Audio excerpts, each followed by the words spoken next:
Ladies and gentlemen, good day, and welcome to Pitti Engineering's Q3 FY24 earnings conference call. As a reminder, all participant lines will be in the listen-only mode. There will be an opportunity for you to ask questions at the end of today's presentation. Please note that this conference call will be recorded. Joining us today on this call is Mr. Akshay S. Pitti, Vice Chairman and Managing Director. Before we begin, I would like to mention that some of the statements made in today's call may be forward-looking in nature and may involve risk and uncertainties. For a list of such considerations, please refer to the earnings presentation. I would now like to hand the call over to Mr. Akshay Pitti. Over to you, sir. Thank you, and a warm welcome to our Q3 earnings call. I will start by giving you an overview of our operational and financial performance before opening the floor for a Q&A session. Revenue for Q3 FY24 was 296.92 crores, registering a year-over-year growth of 24.19%. Sales volume stood at 10,572 metric ton as compared to 9,150 metric ton in Q3 FY23, an increase of 15.54%. Sales realization and EBITDA per ton for the quarter were 277,751 rupees and 41,700 rupees respectively. EBITDA for the quarter was 44.09 crores, registering a 13.58% growth on a YOY basis. PAT was 13.32 crores, up by 9.81%. I'm pleased to note that both sales volume and EBITDA for the quarter were highest ever recorded in the company's history. For 9 months of FY24, total revenue was 890 crores, EBITDA was 129.07 crores, and PAT was 49.84 crores. During the year, we have accounted 13.09 crores of incentive income from our Aurangabad facility. We expect to further account 32.42 crores in Q4 FY24, subject to requisite approvals. Sales volume for 9 months was 30,870 metric tons, putting us well on track of achieving our annual target of 42,000 tons. Net debt as on 31/12/23 stood at 317.60 crores. So far in the financial year, we have spent about 85 crores towards capital expenditure. The remaining approved capex will be spent by H1 FY25. With this, we are on track for our expansion of Aurangabad facility. As you are aware, the company had filed the scheme of amalgamation with Pitti Engineering and Pitti Rail with stock exchanges on 26 June 23. We had received a no objection on 26 October 23. Currently, the scheme is pending approvals from NCLT. We anticipate completing the merger in H1 FY25. We are seeing strong growth in order book and projections from our clients, driven primarily by rail, wind energy, and power generation sectors. Further, we have significant new customer acquisitions in automotive, power generation, and railway segments. The order book as of 31st December 23 was 898 crores. For FY25, we are targeting 50,000 metric tons as sales volume. With the expanded capacity in Aurangabad, increase in machine components business, further augmented by the merger of Pitti Casting, we expect significant improvement in margin profile of the company in the coming year. I now open the floor for a Q&A session. Thank you very much. We will now begin the question and answer session. Anyone who wishes to ask a question may press star and 1 on their touchtone telephone. If you wish to withdraw yourself from the question queue, you may press star and 2. Participants are requested to use handsets while asking a question. Ladies and gentlemen, we will wait for a moment while the question queue assembles.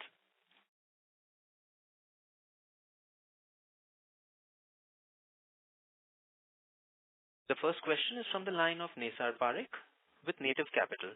Please go ahead. Hi. Thanks for taking the question. I just want to understand, from steel prices perspective, if tomorrow we were to see, a sharp correction in steel price or something like that, how are we placed, both in terms of, what kind of impacts do we foresee on margins, realization, etc.? See, on a gross margin basis, there will be no decline as we have a price variation clause with the customer. If there's a sharp correction downward or an increase in steel price, on both sides, we are protected. Okay, so you will be able to revise your prices basically, right? Yes, we have already done that. If you see in the past 6 quarters, there's a continuous trend of decline in raw material pricing, and that has not affected our margin. And prior to that, when the steel prices were on upward trend, there was a similar story. There was no impact to our margins. Okay, got it. And from a capacity perspective, can you just talk about the expansion that we're doing, and then how and when will that start kicking in? We are at 90% on the machining side. So when will that kick in? So the capacity augmentation will be completed fully by H1 25. Right now, in terms of sheet metal, we have a 50,000 ton capacity, which will be enhanced to about 72,000 metric tons. And on the machine hour side, we have about a 460,000 machine hour capacity, which will increase to 615,000 machine hours. Okay. Got it. Understood.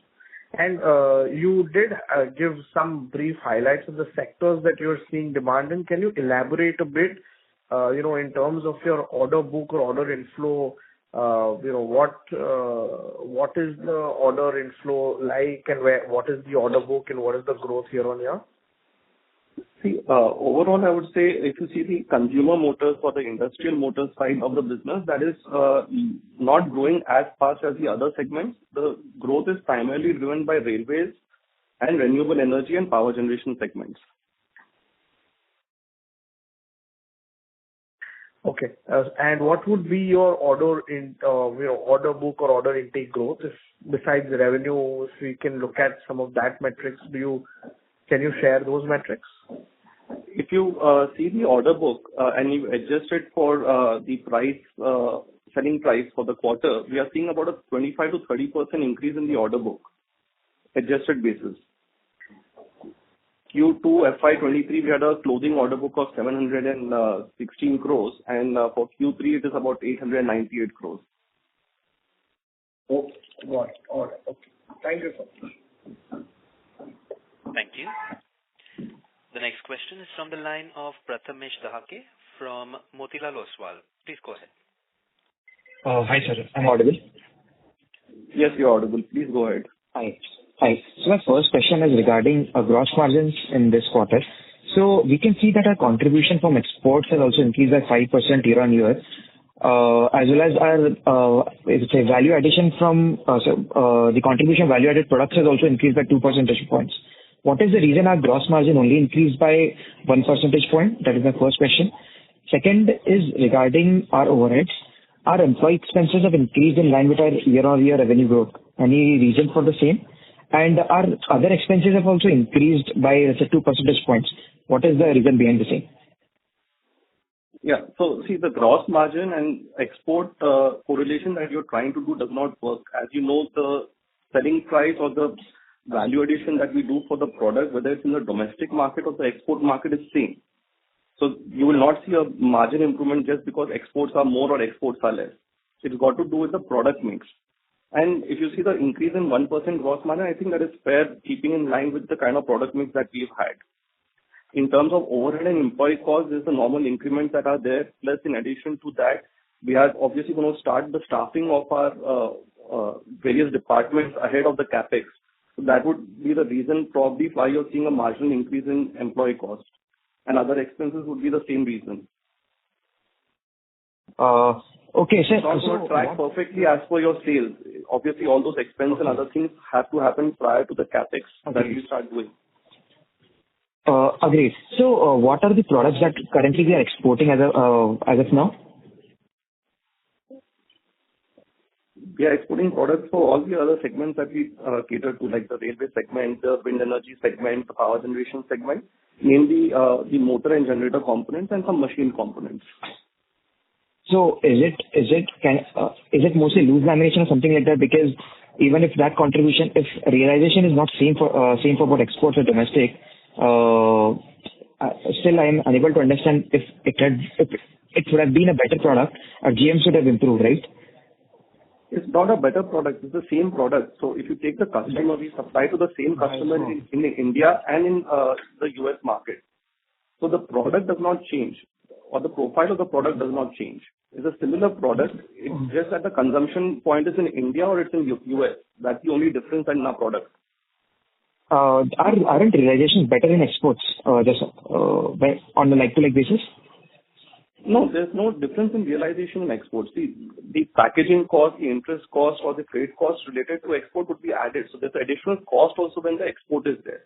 So whatever increase in realization you see has a corresponding cost. Okay. Which is why you're seeing the other expenses also increasing. That is where you would account for those additional packaging, freight, etc., warehousing, all of those costs. The product that we make is same for the Indian market and the export market. And the client also is the same. So we have Westinghouse Airbrake Technology, Wabtec, as the client in India and the same client in Europe, in US. Understood. My one last question would be, you've mentioned that there will be significant margin improvement on account of merger of PCPL. Can you please explain us how this thing would pan out?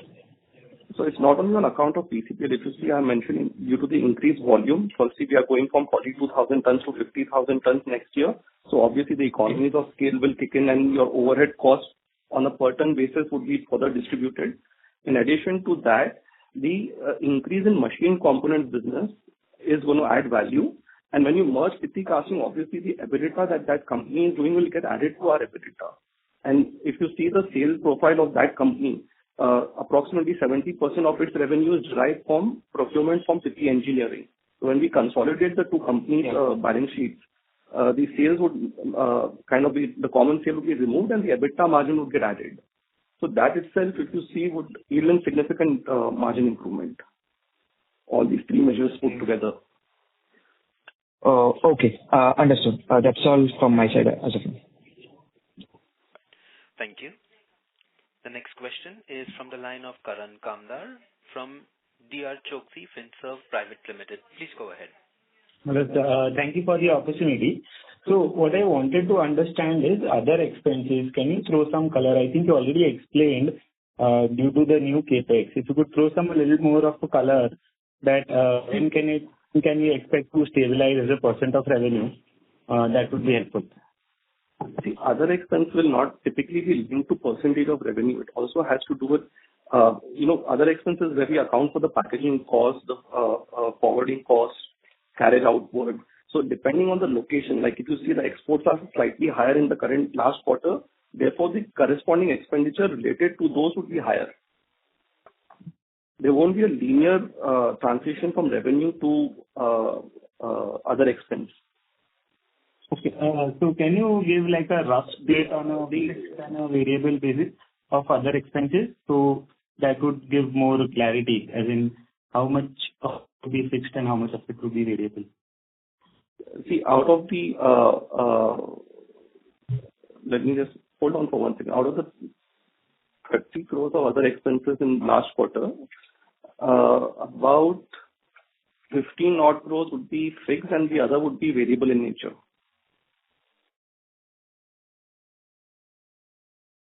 And do you see any increases in freight costs because of geopolitical disruptions? And are the costs increasing currently? As of now, we have not seen any significant increase in cost. But see, again, as far as any cost increase is concerned, we are able to pass that through to our clients. Okay, got it. Thank you. I'll join back the queue if I have any more questions. Thank you, sir.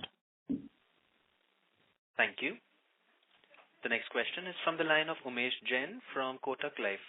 Please go ahead.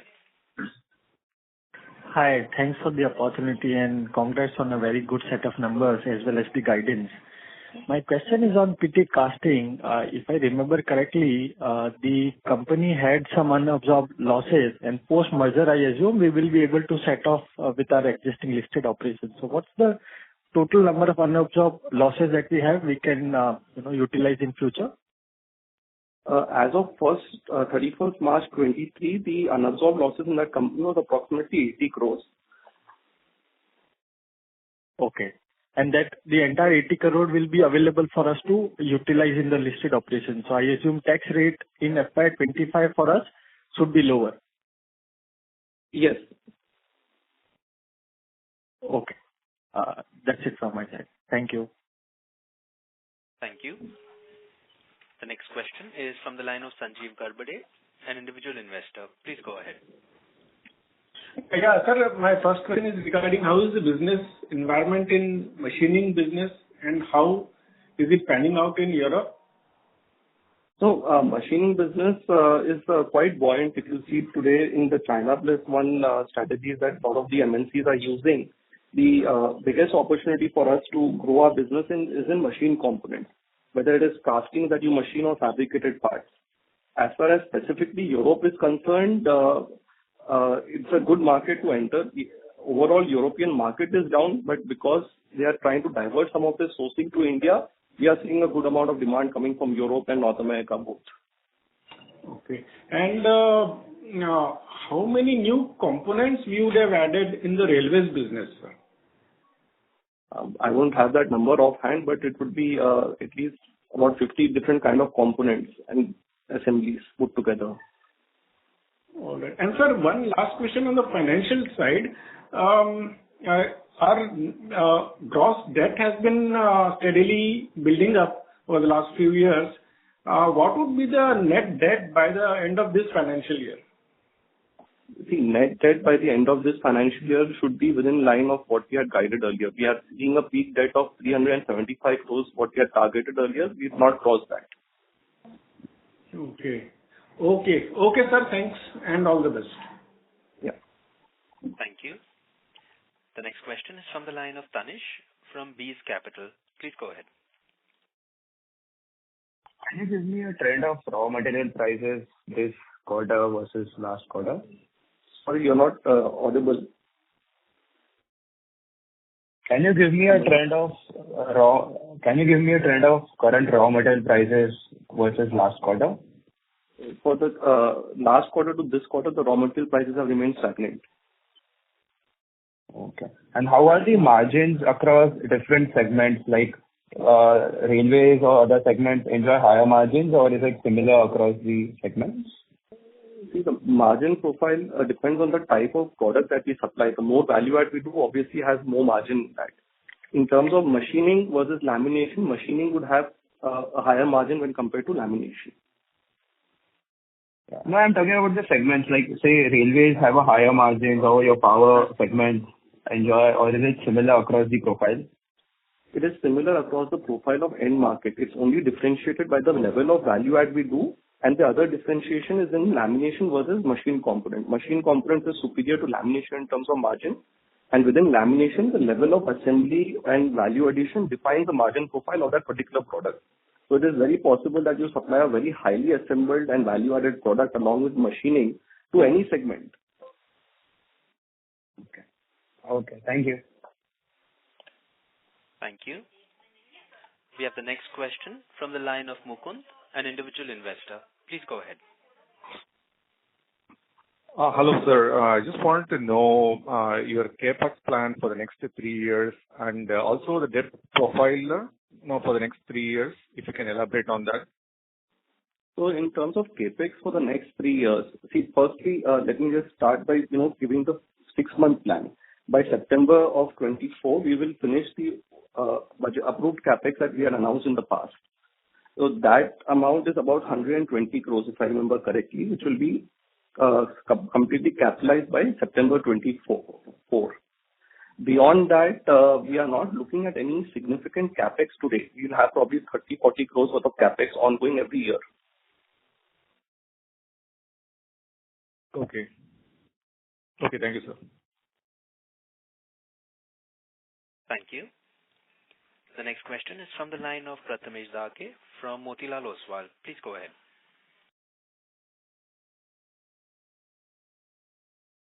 Prathamesh, the line for you has been unmuted. You may proceed with your question. Hi, I'm audible. Yes, you are audible. Hi, my first question regarding CapEx is, once we are done with all the CapEx that we have decided, how much time will it take to be fully utilized, and what is the highest revenue potential from the same? My second question would be, globally all players like Eurogroup, Temple, etc. are very bullish on lamination and cores for auto components, while our exposure to auto is minuscule. How do you see demand for auto as well as related sectors shaping in the Indian context? Okay.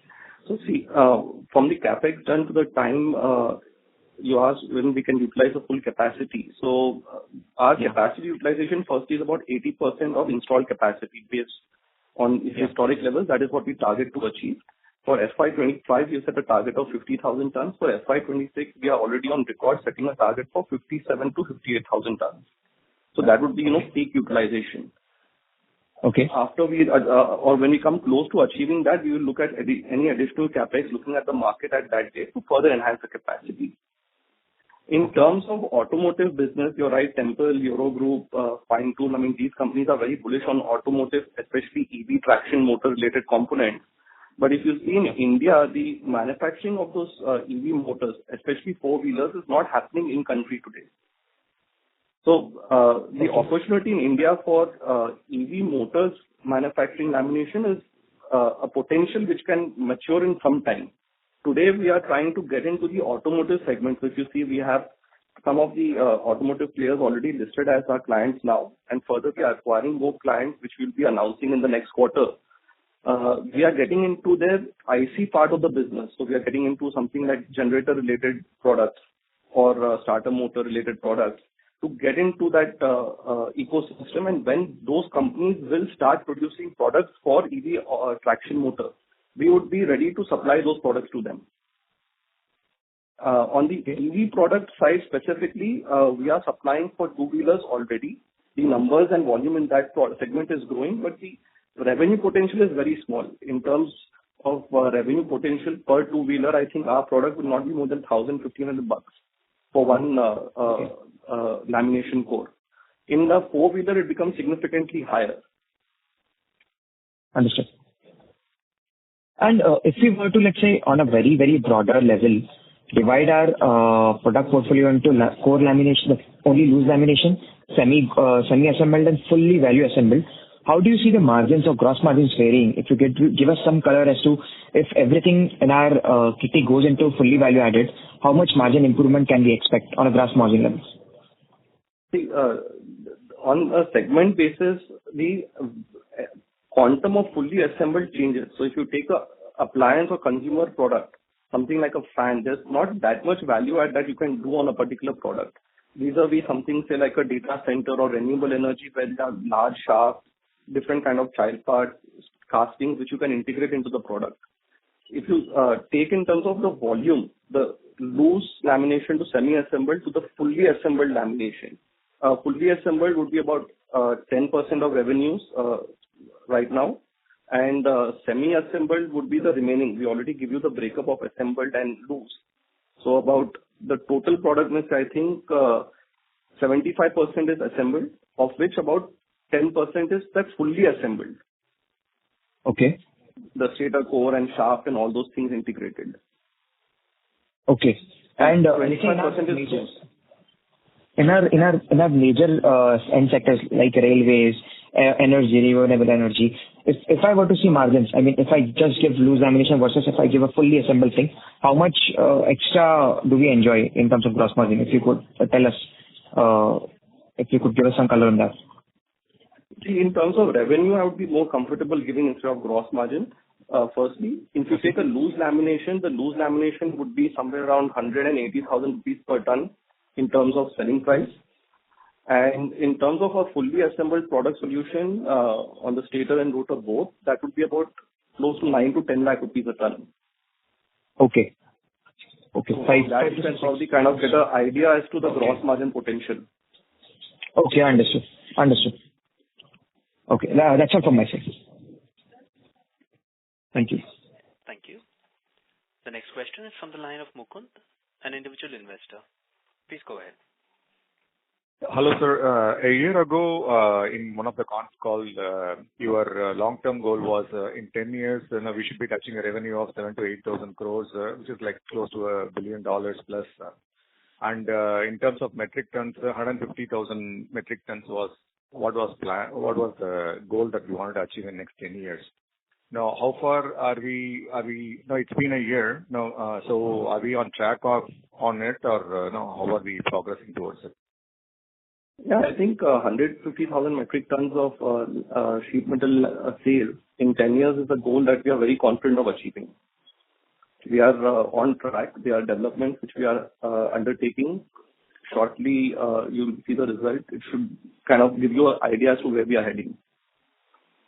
Great, sir. Thank you. Appreciate it. Thank you. We have the next question from the line of Pulkit Singhal from Dalmus Capital Management. Please go ahead. Thank you for the opportunity and congrats on a good set of numbers. First question is on just the order book pickup that we've seen. Q on Q is almost 25%, 25 to 30 on a adjusted price basis. Would you call it some kind of one-off or seasonality, or is there something to read into from a more longer-term basis that is possibly happening?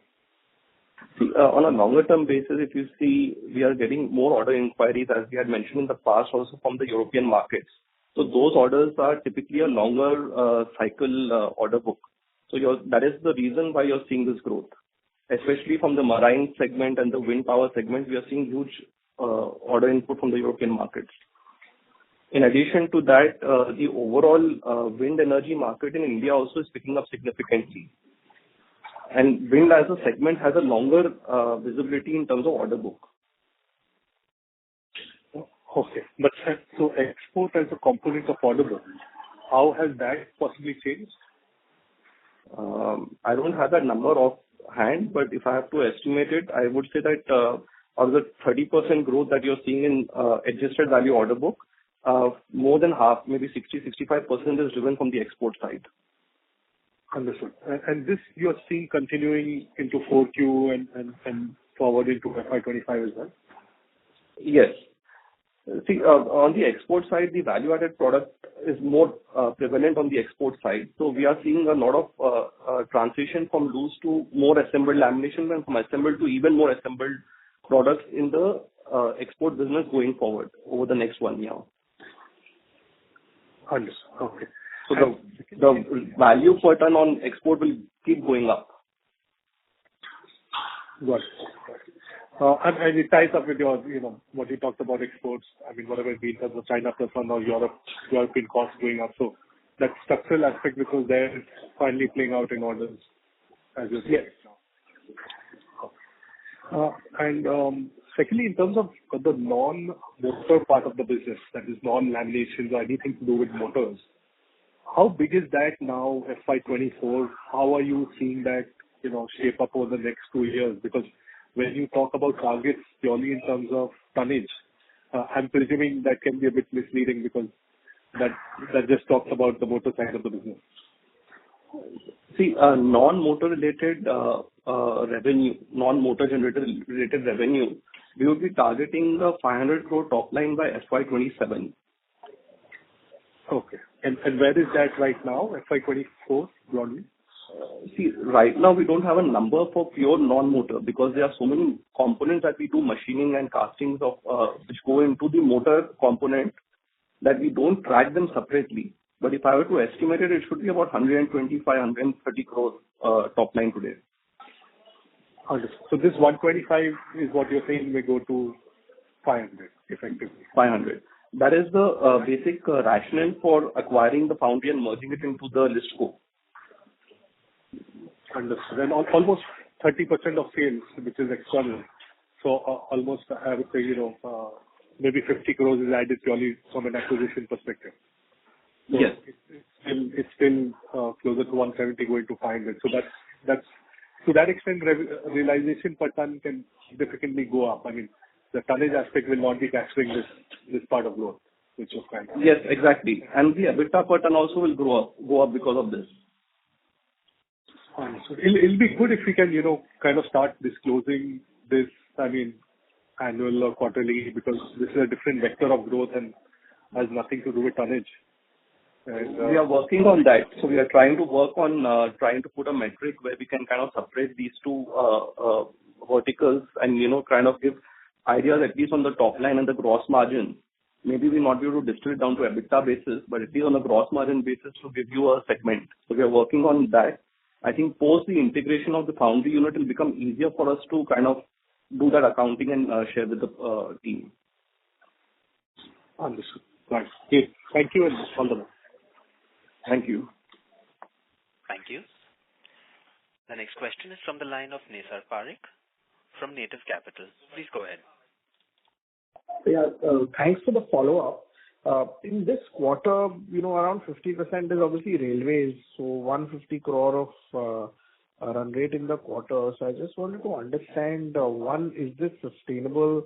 Now we're seeing this kind of an order book. And secondly, just if you could give a rough breakup, WAPTEC would be how much? Is 60-70% WAPTEC, or just some directional view that would be helpful? The WAPTEC out of the overall railways would be about 55% in terms of the overall railway business. In terms of railway being sustainable at 50%, I don't think that is sustainable, as our revenue will go up. Railways will contribute even going forward maybe 150-160 crores of top line, but we are expecting the overall business value to increase. So the incremental growth then will, because I think majority of the growth in this quarter would be, say, driven by railways. So in going forward, we are seeing values coming in from wind segment, power generation. If you see the current quarter, all of those segments are down when compared to the past. So those will pick up once again as the revenue goes up. Got it. All right. Okay. Thank you so much. Thank you. Ladies and gentlemen, if you wish to ask a question, you may please press star and 1.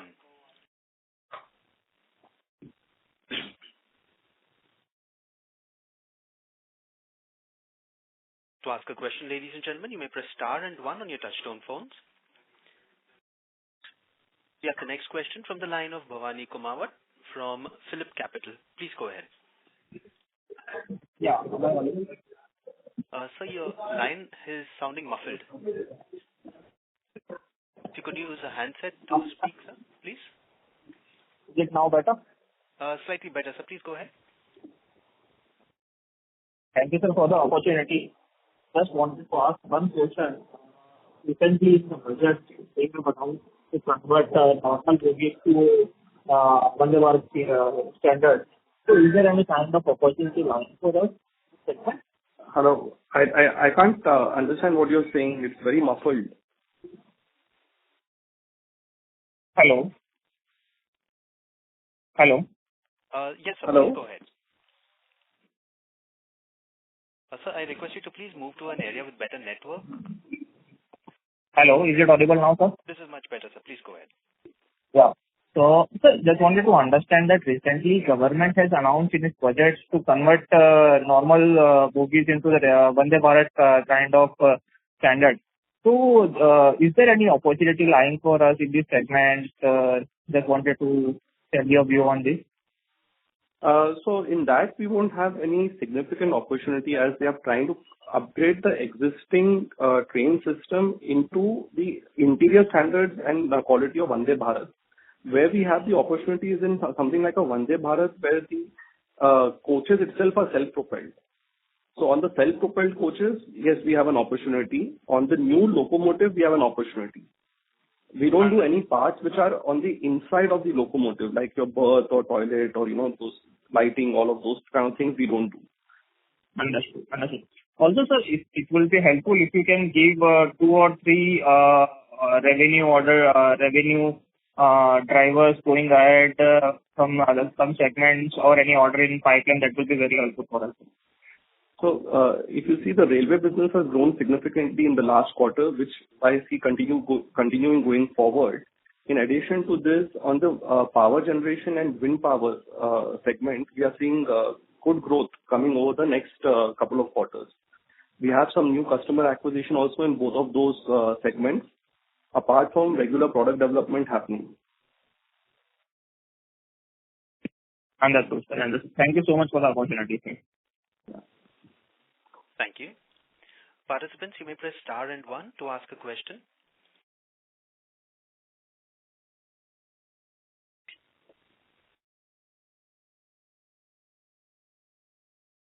As there are no further questions, ladies and gentlemen, we have reached the end of the question and answer session, and on behalf of Pitti Engineering, that concludes this conference. Thank you for joining the call. For further queries or visiting the plant, please be in touch with Rama Naidu from Intellect PR on 9920209623. Thank you for joining us and have a wonderful day.